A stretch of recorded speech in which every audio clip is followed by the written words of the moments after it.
नमस्कार दोस्तों, आप सभी को रैपिड एजुकेशन चैनल की एक और क्लास में स्वागत है। आज हम सिलेबस के कहानी लेने वाले हैं। वो पहले मैंने जो कहानी नहीं डाला है वो कहानी आज पढ़ा रही हूँ। पहला है चंद्रधर शर्मा गुलेरी की कहानी उसने कहा था। उसने कहा था कहानी हिंदी कहानी के विकास में मील पत्थर मानी जाती है। ये सरस्वती पत्रिका में 1915 में प्रकाशित हुई थी। इसकी कहानी पहले अमृतसर के बम्बू घाट वालों की बोली जो कितनी मीठी है इस बात को लेकर शुरू होती है, और बाद अमृतसर के चौक बाज़ार की एक दुकान पर 12 वर्षीय लड़के तथा 8 वर्षीय लड़की का प्रथम मिलन होता है। यहाँ लड़का मामा के केश धोने की दही लेने आया था और लड़की रसोई के लिए बढ़िया लेने आती है। बालों एवं पहनावे से दोनों की पहचान सिक्के के रूप में होती है। लड़का उत्सुकतावश लड़की से पूछता है, तेरी कुड़माई हो गई? कुड़माई का मतलब है मंगनी या एंगेजमेंट। तो लड़की धत कहकर भाग देती है। महीने भर लड़का यही सवाल कभी कभी पूछते हैं। महीने भर उन दोनों का मिलन होता रहता है। लड़की हर बार यही उत्तर देती है, लेकिन एक दिन जब पूछा तो उसने कहा, हाँ हो गई। देखते नहीं ये रेशम से कड़ा सालू, सालू मतलब दुपट्टा, ओढ़नी। ये सुनते ही लड़का बौखलाकर भागता है, डराते हुए किसी प्रकार गिरता पड़ता घर पहुंचता है। ये वहाँ पे समाप्त होता है पार्ट 1। और दूसरे पार्ट में क्या होता है, 25 साल बाद की घटना होती है। इस घटना के 25 वर्ष बाद लहना सिंह फौज में भर्ती हुआ। फ्रांस की युद्धभूमि में अंग्रेज़ों की तरफ से लहना सिंह जर्मनी की सेना के खिलाफ खड़ी हुई। उनकी रेजिमेंट का नाम नंबर 77 सिख राइफल था। इसी राइफल में सूबेदार हजारा सिंह और पुत्र बोधा सिंह भी फौजी हैं। लहना सिंह अपने साथियों के साथ खाई में मोर्चा संभाले हुए हैं। भयंकर शीत, वर्षा और बर्फ़ के बीच लगातार धमाके गूंज रहे हैं। सूबेदार हजारा सिंह वजीरा सिंह से खाई का पानी निकालने को कहता है। सभी सैनिक थकान मिटाने तथा ताज़ा होने के लिए गीत गाते हैं। बोधा सिंह ज्वर से पीड़ित है। उस समय लहना सिंह पहरा देता है। रात्रि के भीतर तीसरे पहर में थोड़े देर बाद एक जर्मनी नकली लेफ्टिनेंट साहब बनकर सूबेदार हजारा सिंह को एक जर्मन खाई पर हमला करने का आदेश देता है। सूबेदार के जाने के बाद नकली लेफ्टिनेंट साहब मुंह फेरकर लहना सिंह को सिगरेट पीने को देता है। यह देखकर लहना सिंह आश्चर्यचकित रह जाता है और सिगड़ी के उजाले में लेफ्टिनेंट साहब के कटे बालों को देखकर उस पर संदेह होता है। वह संदेह की पुष्टि करने के लिए साहब से जगाधरी जिले में शिकार खान सामा अब्दुल्ला द्वारा मंदिर में मूर्ति पर जल चढ़ाने तथा नील गाय के 2 फुट 4 इंच के सींग होने की बात कहता है, और लेफ्टिनेंट साहब के हाँ कहने पर उसका शक यकीन में बदल जाता है। तब वह सूबेदार को वापस बुलाने के लिए वजीरा सिंह को आदेश देकर भेजता है। एक आदमी लेफ्टिनेंट सिंह की वर्दी पहनकर इन्हें धोखा देने आते हैं। दोनों के बीच संघर्ष होता है और लहना सिंह घायल हो जाते हैं और नकली लेफ्टिनेंट सिंह भी घायल होते हैं। अपने सभी साथियों को सतर्क कर देता है। उसी समय उत्तर जर्मन सैनिक खाई पर हमला कर देते हैं। उस समय सिख सैनिकों की संख्या 8 थी। जैसे ही लड़ाई शुरू होती है, पीछे से सूबेदार हजारा सिंह अपने साथियों के साथ जर्मन सैनिकों पर हमला बोल देते हैं और सामने से जमादार लहना सिंह मोर्चा संभालता है। वाहे गुरुजी की फतह के साथ लड़ाई समाप्त होती है, जिसमें 63 जर्मन मारे गए और घायल हुए और 15 सिख शहीद हुए। लगभग 1.5 घंटे बाद डॉक्टर और गाड़ियां घायलों को लेने आती हैं। उस पर लहना सिंह ने बोदा सिंह और हज़ारा सिंह को बिठाकर भिजवाया और जाते वक्त कहा कि सूबेदार निजी से कहना कि जो उसने कहा वो उसने पूरा किया है। बारिश हो रही है, इस वजह से आवाज़ कुछ डिस्टर्ब हो रहा होगा, सॉरी फॉर दैट। सूबेदार बोदा सिंह के जाने के बाद लहना सिंह विगत जीवन की स्मृतियों में डूब जाता है। किस प्रकार बचपन में मामा के यहाँ एक लड़के से प्रथम मिलन हुआ था, बातें हुई। एक बार मुकदमे की पैरवी के सिलसिले में जब वह गाँव आया तो लाम पर जाने के लिए उसे सूचना मिलती है। साथ ही सूबेदार हज़ारा सिंह का पत्र भी मिलता है कि बोदा सिंह के साथ वे भी लाम पर जाएंगे। अदा तुम हमारे घर आ जाना, यहीं से सभी साथ साथ चलेंगे। सूबेदार के घर लहना सिंह की मुलाकात सूबेदारनी से होती है। सूबेदारनी लहना सिंह को पहचान जाती है तब और बचपन में घड़ी घटना के द्वारा उसे याद दिलाती है जब एक बार अमृतसर में उसे बचाने के चक्कर में स्वयं घोड़े की लातों में चला गया था। वहाँ से लहना सिंह से सूबेदारनी कहती है कि मेरे पति और बेटे की रक्षा करना। वही लहना सिंह उस पूरा करता है। आकाशदीप जो जयशंकर प्रसाद की कहानी है, उनकी प्रमुख कहानी संग्रह है छाया, प्रतिध्वनि, आकाशदीप, इंद्रजाल आदि। आकाशदीप उनकी ऐतिहासिक वातावरण प्रदान कहानी है जिसका नायक है बुद्धगुप्त और नायिका चंपा। दोनों प्रारंभ में मणिभद्र के बंदी है और एक नौका पर उन्हें रखा गया है। एक दिन आंधी आने पर दोनों मुक्त हो जाते हैं और बुद्धगुप्त नौका का संबंध जहाज से काट देता है। एक दूसरे का परिचय प्राप्त होने पर 15 वर्ष की बालिका चंबा बुद्धगुप्त को बताती है कि तुम्हारे आक्रमण के समय मेरे पिता ने 7 दस्युओं को मारकर जल समाधि ग्रहण की और मणिभद्र ने मुझे अनाथ जानकर मुझसे घृणित व्यवहार किया। मैंने उसे गालियाँ सुनाई और मुझे बंदी बना लिया गया। बुद्धगुप्त ने बताया कि वह क्षत्रिय है पर दस्यु जीवन व्यतीत कर रहा है। अंततः चंदा और बुद्धगुप्त एक दूसरे से प्रेम करने लगते हैं, परंतु चंबा विवाह बंधन में बंध नहीं पाती क्योंकि वो ये समझती है कि उसके पिता की मृत्यु का कारण वह है। बुद्धगुप्त के लाख समझाने पर भी वह समझ नहीं पाता। चंबा ने कहा काश मेरा हृदय इसका विश्वास कर पाता। और तब बुद्धगुप्त कहता है चलोगी चंबा मेरे साथ उस भारत देश में जहाँ की याद मुझे निरंतर सताती है।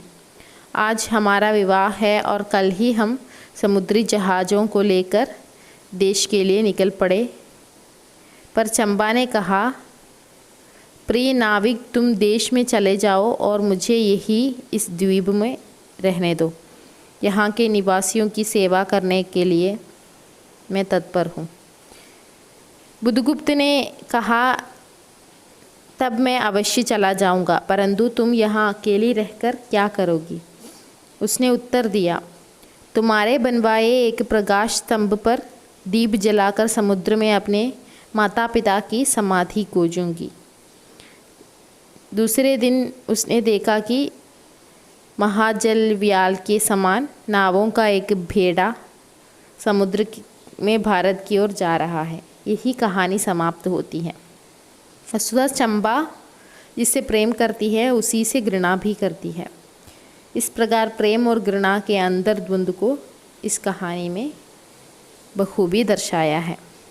अगली कहानी है जैनेंद्र की अपना अपना भाग्य। जैनेंद्र की ये कहानी बताती है कि लोग इतने स्वार्थी एवं दूसरे की तकलीफ़ को देखकर इतने उदासीन होते हैं कि याद न करने की इच्छा को अपना अपना भाग्य कहकर उसे भुला देते हैं। एक लड़का भागकर कमाई करने के उद्देश्य से नैनीताल आया था। मालिक ने उसके साथी को इतना मारा कि उसकी मृत्यु हो गई। उस लड़के को रोज़ 1 रुपया और झूठा खाना खाने को मिलता था। लड़के की उम्र 10-12 वर्ष की थी। मालिक ने उसे नौकरी से निकाल दिया था। बालक के पास ना खाने को था ना सोने के लिए जगह। लेखक अपने मित्र के साथ नैनीताल घूमने गया। वहाँ उसे उस लड़के से मुलाकात हुआ। मित्र उसे कुछ देना चाहता था, लेकिन उसके पास जेब में टूटे पैसे न होने से कुछ नहीं दे सका। वे बालक की सहायता कपड़े देकर, नौकरी देकर या आर्थिक सहायता देकर कर सकते थे, पर वे ऐसा नहीं कर सके और अपनी निष्ठुरता दिखाकर उसे भाग्य के भरोसे छोड़ दिया। दूसरे दिन उन्हें माली से पता चला कि लड़का पेड़ के नीचे ठंड से ठिठुर कर मर गया। उसकी मुट्ठी पर, छाती पर बर्फ़ चिपक गई थी। उसके कई भाई बहन थे और सबको भूखा रहना पड़ता था। वह घर से भागकर नैनीताल आ गया था, जहाँ उसे 1 रुपया रोज़ तथा जूठा खाना मिलता था। वह पहाड़ी बालक था। अतः लेखक और उसका मित्र उसके मर जाने पर केवल यही कहा, अपना अपना भाग्य। कहानी में सामाजिक असमानता का चित्रण करते हुए लेखक ने शोषितों की दशा का चित्रण किया है। धनवान लोगों की उदासीनता का चित्रण भी किया है, जो मदद न करके यह कहते हैं कि अपना अपना भाग्य। अगली कहानी है फणीश्वरनाथ रेणु की लाल पान की बेगम। इसमें यह बताती है कि व्यक्ति स्वयं में अच्छा या बुरा नहीं होता, परिस्थिति एवं मनस्थिति उसे अच्छा या बुरा बना देता है। लाल पान की बेगम एक औरत का नाम है जिसके बगल में बहुत सारी औरतें रहती हैं। पति के साथ एक मेले में जाने के लिए वो तैयार होते हैं और सबसे कहते हैं कि मैं मेले में जा रही हूँ। तो उस रात देर हो गई और बावनी फुआ बगल वाली औरत आकर पूछती है, मेले देखने नहीं जा रही है क्या? लालपान की बेगम तो चाहती थी, मगर आदमी को गाड़ी नहीं मिली, इस वजह से वो देर हो रही थी और वो सबसे गुस्सा कर देते हैं और सभी लोग उसके बारे में, उसकी स्वभाव के बारे में ऐसी वैसी बातें कर लेते हैं। वो बच्चे से भी नाराज़ होते हैं, बच्चों से भी नाराज़ होते हैं। बाद में पति गाड़ी लेकर आता है। वो गाड़ी मिल जाती है तो वो बिरजू को शकरकंद खाने को देती है और नई बहू को अपने साथ गाड़ी में बिठाकर मेला दिखाने ले जाती है। रास्ते में वे दोनों गीत गाती है। वह मुस्कुराती हुई स्वयं को लाल पान की बेगम के रूप में समझती है। एक पात्र के भिन्न भिन्न व्यवहार उसकी परिस्थिति एवं मनस्थिति के निर्भर करता है। यही इस कहानी में बताया है। अज्ञेय की कहानी गैंग्रीन या रोज़। मैं शैली में लिखी गई ये कहानी स्त्री के सरोकारों से जुड़ी है। मालती इस कहानी की नायिका है। शादी के बाद मालती मेरे यहाँ आई तो जो दूर के रिश्तों में मेरी बहन लगती है, पर बहन कम सखी ज़्यादा है। मालती का एक बच्चा टीटी है। अब मालती चुप रहने लगी है। उसकी निराशा, घुटन, यांत्रिकत्व मुझे अच्छी नहीं लगती। पहले तो वह ऐसी नहीं थी। कहानी 2 भागों में बटी है। उसके संवादों में नीरसता, उदासी, निराशा, मनस्थिति का चित्रण किया गया है। पहले जब वह कहानी प्रकाशित हुई तब गैंग्रीन नाम से प्रकाशित हुई थी, परंतु बाद में अज्ञेय जी ने इसे रोज़ नाम से प्रकाशित किया। मालती की दिनचर्या रोज़ से व्यक्त होती है। उसकी पति डॉक्टर माहेश्वर 2:30 बजे अस्पताल से लौटते हैं और 3 बजे खाना खाता है। यह रोज़ की दिनचर्या है, कहीं कुछ बदलता नहीं, सब कुछ वास्तविक है। मालती घर के अंदर बर्तन मांजती है। बच्चा पलंग से गिर पड़ता है, वह भीतर भागती है। 5वें संस्करण में इसका नाम बदलकर रोज़ रख दिया। वह खुलकर अपना दुख या सुख प्रकट नहीं करती। वैवाहिक नारी का जीवन गैंग्रीन से पीड़ित व्यक्ति जैसा होता है। पूरे जीवन को ही जब गैंग्रीन हो जाए तब वह क्या करे। वैवाहिक जीवन के बाद स्त्री का जीवन किस प्रकार घुटन, नीरसता से भरा होता है, इसका चित्रण मालती के जीवन के माध्यम से लेखक ने बखूबी दिखाया है। अगला है शेखर जोशी की कोसी का गटवार। इसके नायक गोसाई है और नायिका लक्ष्मा है। गोसाई लक्ष्मा से विवाह करना चाहता था पर वह फौज में नौकरी करता था। अतः लक्ष्मा के घरवालों ने मना कर दिया। बाद में लक्ष्मा का विवाह राम सिंह नाम के एक दूसरे फौजी से होता है। राम सिंह की मृत्यु हो जाने से लक्ष्मा विधवा हो गई। उनके 7-8 वर्ष का एक लड़का भी है। अब गोसाई रिटायर होने के बाद चक्की चलाने का काम करने लगा है। एक दिन विधवा लक्ष्मा उसके यहाँ गेहूँ पिसाने लाती है और उससे आशा करती है कि वह उसका पिसान पहले पीस दे। गोसाई के बाल खिचड़ी हो चुके थे और मुंह पर आटे की गर्द लगी हुई थी, यानी वो बूढ़े हो गए थे। इसलिए वे दोनों एक दूसरे को पहचान न सके, परंतु गोसाई ने लक्ष्मा को आवाज़ से पहचान लिया। लक्ष्मा दूर से पिसान गर्मी में सिर पर रखकर लाई थी, इसलिए थकान हो गई थी। उसका चेहरा लाल हो गया था। वह एक पेड़ के नीचे बैठकर सुस्ताने लगी। पास में ही कोसी नदी बह रही थी। जब उन्होंने एक दूसरे को पहचाना तब लक्ष्मा ने अपनी दुख भरी कथा सुनाई कि पिता के मर जाने पर काका काकी उसे जाने भी नहीं देते, परंतु वह लड़के के कारण उनके साथ रहती है। तब गोसाई दूध ले आया। उसने लक्ष्मा से वही चूल्हा सुलगाकर चाय बनाने का आग्रह किया और फिर रोटी भी बनवाई। लड़के को 2 रोटियां खाने को दी।